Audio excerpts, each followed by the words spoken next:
nggak tahu setan apa ya waktu itu yang lewat dan masuk itu setan apa itu, terus tiba-tiba kayak aku nggak ingat sama sekali soal persahabatanku yang dulu-dulu gitu. Ya hal itu terjadi aja. Ya kamu melakukannya saat itu.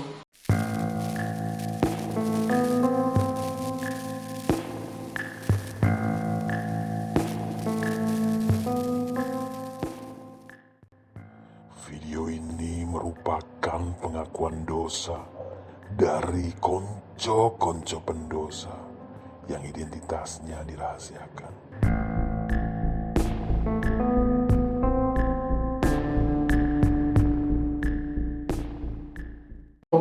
Aku ingin cerita tentang dosaku yang berawal kira-kira 3 tahun yang lalu.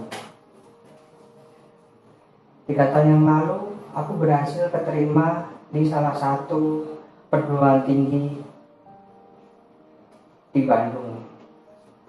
Aku bukan berasal dari keluarga yang mampu, jadi dimanapun aku harus meneruskan studiku, aku nggak pilih-pilih. Kebetulan aku saat itu terpilih di Bandung. Saat memasuki perguruan tinggi itu, kampus itu, aku bertemu dengan sahabatku SMP, sahabat yang selalu kemana-mana kita bersama. Tidak heran sih dia bisa di situ, karena dia dari keluarga yang mampu juga. Pada waktu SMP dia selalu bayarin aku, traktir aku. Bahkan untuk antar jemput atau kemana pun dia nggak pernah pamrih, karena dia emang dari keluarga mampu. Uang bukan masalah buat keluarganya. Sedikit banyak aku juga agak lupa akan wajahnya, karena dia sedikit banyak sudah berubah. 3 tahun kita tidak bertemu, 3-4 tahun kita tidak bertemu. Akhirnya pertama di situ aku tinggal di tempat pamanku, tapi karena terlalu jauh dan aku juga butuh teman untuk bermain juga, teman untuk sharing, teman untuk ya seperti dulu lagi. Akhirnya aku dan temanku itu memutuskan untuk kita cari kos-kosan bareng, dan dia punya rekomendasi kos-kosan di sana. Setelah aku lihat harganya, gila, nggak mungkin aku bisa kos di sini, terlalu mahal buat aku. Aku nggak bisa. Mungkin aku akan tetap tinggal di tempat saudaraku aja lah, tapi dia terus memaksaku. Akhirnya kami membuat keputusan untuk sharing kamar. Jadi aku dan temanku itu kita satu kamar. Hari-hari kami jalani bersama, dari kerja tugas, dari cari makan, keliling kota Bandung, dan cerita-cerita. Terus kemudian dia juga bercerita dia punya pacar. Pacarnya itu adalah adik kelasnya di SMA. Dia sering video callan gitu, di tengah-tengah malam itu video callan sama pacarnya itu. Terus ya dia memperkenalkan diriku juga dari video call itu ke pacarnya itu. Kemudian 1 tahun berjalan. 1 tahun berjalan, kemudian habis itu pacarnya itu punya rencana untuk kuliah juga di Bandung. Lalu terpikir olehku, aduh, kalau pacarnya di sini pasti dia pengen tinggal sama pacarnya. tapi itu cuma aku pendem. Dan akhirnya dia ngajak ngobrol sama aku dan membicarakan hal itu. Dia pengen tinggal sama pacarnya. Kebetulan kos kita itu adalah kos campur. Ya dengan berat hati aku udah berusaha. Aku mau pindah aja. Aku nggak mungkin tinggal di sini, terlalu mahal buat aku. Aku bilang gitu sama temanku. Kemudian entah kenapa dia terlalu baik atau dia terlalu banyak uang gitu ya. Dia bilang akan bayarin setengahnya. Dia tetap maksa aku, udah nggak usah ada rasa nggak enak. Kita udah seperti saudara. Akhirnya aku menyetujuinya. Ya udahlah, daripada aku juga repot-repot angkut barang juga kan. Yang mending aku iyain aja lah tawaran temanku. Toh kita juga nggak pernah hitung-hitungan soal apapun. Dia juga orangnya baik. Gak mungkin dia juga nagih aku besok-besoknya. Dan pacarnya datang. Ya, dia terus tinggal sama pacarnya. Tapi dia tetap tidak melupakan aku. Kita pergi cari makan bertiga. Kita mau pergi nonton bertiga. Terus ya aku apa sih, cuma dari keluarga yang biasa-biasa aja ya, semua dia yang bayarin. Dia bayarin pacarnya itu, dia bayarin aku juga.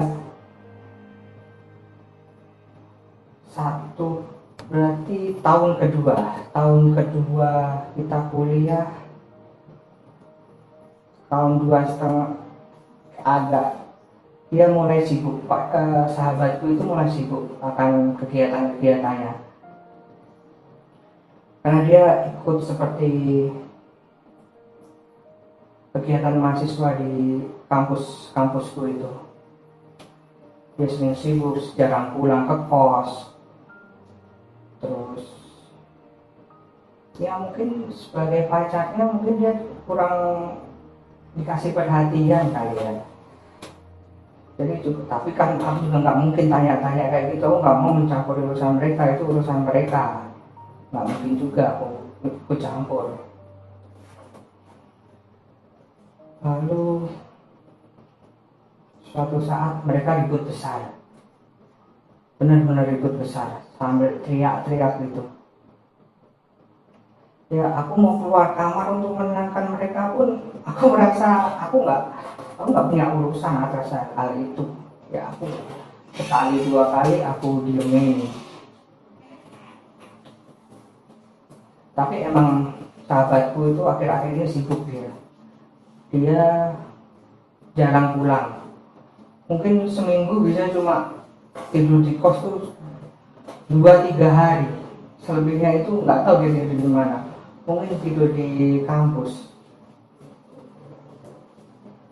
Kemudian suatu saat aku lihat pacarnya, kita ketemuan di parkiran kos, di pintu masuk kos. Kita ketemuan. Terus aku coba, ya saking penasarannya aku coba tanya dia aja, kamu tuh kenapa sih kok sering ribut, emang kenapa?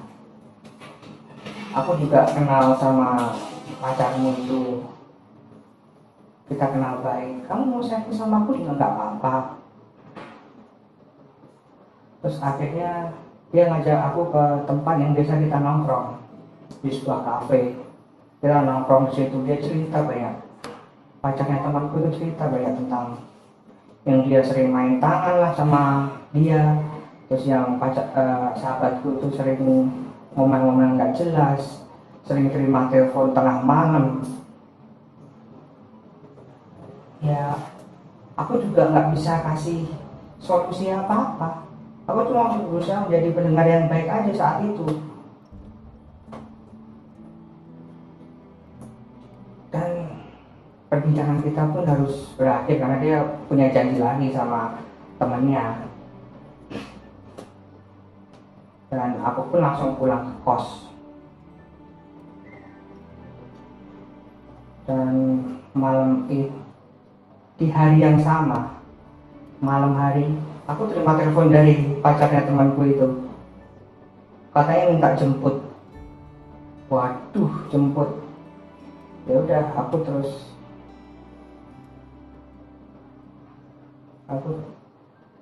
terus cari pinjaman motor lah, jadi pinjaman motor di teman kos itu untuk jemput dia jam kira-kira jam 1 pagi lah waktu itu. Setelah aku dapat pinjaman motor di teman kosku itu, aku langsung berangkat ke alamat yang dia kirim, dia Sherlock, ya semacam bar gitu sih, yang aku sendiri juga belum pernah masuk. Ya aku coba telepon dia, aku udah di bawah gini, terus dia pun nyamperin dengan kondisi dia yang udah basah keringat dan bau agak sedikit gak sedap sih, kayak bau muntahan gitu. Ya udah aku boncengin dia naik motor terus ke pos. Kita pulang ke pos. Habis itu pulang ke pos, ya aku tuntun dia ke kamarnya. Aku nggak ada maksud apa-apa, nggak ada sedikit pun niat jahat di otakku nih awalnya. Kemudian aku ragu, aku antara kasihan dan ragu aja, aku harus ganti pakaiannya atau tidak, karena itu bau banget, itu benar-benar bau, udah bau muntahan, bau keringat. Aku takut kalau nggak aku ganti masuk angin, kalau aku ganti nanti ada salah paham atau gimana. Ya udah, dengan sedikit keraguan aku ganti aja bajunya. Aku ganti bajunya, dia udah malu, udah ngomel-ngomel tentang pacarnya itu, tentang kalimat-kalimat kata-kata yang buruk lah tentang sahabatku itu. Kalau dari mulut cewek itu, tapi aku tetap ganti bajunya. Nggak tahu setan apa ya waktu itu yang lewat dan masuk itu, setan apa itu. Terus tiba-tiba kayak aku nggak ingat sama sekali soal persahabatanku yang dulu-dulu gitu. Ya hal itu terjadi aja. Ya kamu melakukannya saat itu. Kamu melakukannya. Kemudian selesai melakukannya, setelah aku kasih dia pakaikan dia pakaian lagi, bersihkan lagi, aku kembali ke kamarku. Semalaman aku tidak bisa tidur. Semalaman aku nggak bisa tidur itu, mikirin dosa apa yang telah aku perbuat. Berapa banyak aku utang budi sama temanku itu, sahabatku itu. Berapa banyak waktu, berapa banyak duit yang dia keluarin buat aku. Tapi aku membalasnya dengan seperti ini. Benar-benar nggak bisa tidur. Mungkin baru 5 menit tertidur gitu, tiba-tiba ada yang pagi-pagi itu ada yang ngetok pintu kamarku. Kaget, benar-benar kaget. Ternyata itu pacarnya temanku. Aku seperti salah tingkah. Terus dia langsung bertanya ke aku, kita berbuat apa semalam? Bingung aku mau jawab apa. Speechless.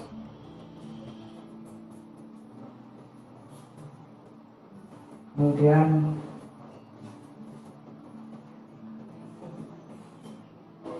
aku hanya bisa terdiam, dan akhirnya aku memberanikan diri untuk minta maaf.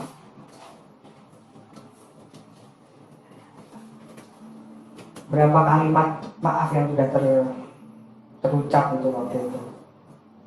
Maaf, cuma itu yang bisa keluar dari mulut. Tapi yang paling mengejutkan itu jawabannya dia. Itu cuma bilang, udah, itu cukup kita yang tahu. Orang lain nggak perlu tahu, itu urusan kita. Itu dosa yang sama-sama kita buat bersama. Aku pun kaget. Setelah dia bilang seperti itu, kemudian dia melanjutkan ceritanya tentang pacarnya itu, gimana dia sudah berubah dari yang dia kenal dari SMA dulu. Setelah dia udah berpikiran buruk, punya cewek lain lah atau apalah. Ya, setelah dia sharing dan meluapkan isi hatinya, entah mungkin setan yang sama atau gimana, kita melakukannya lagi. Kita melakukan hubungan itu lagi, hubungan terlarang.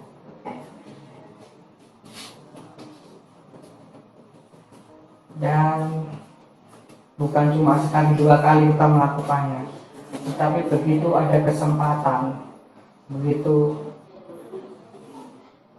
kita bertemu dan ada kesempatan, kita pasti melakukannya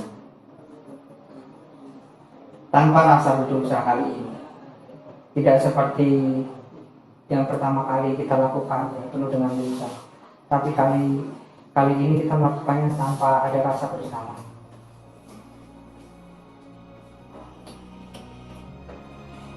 Sudah 3 tahun kami kuliah di situ, dan sampai saat ini kita masih merahasiakannya dan kita masih melakukannya. Sampai aku dengar dari dia bahwa dia dan sahabatku itu telah bertunangan. Tapi seperti itu bukan suatu tembok yang jadi pemisah.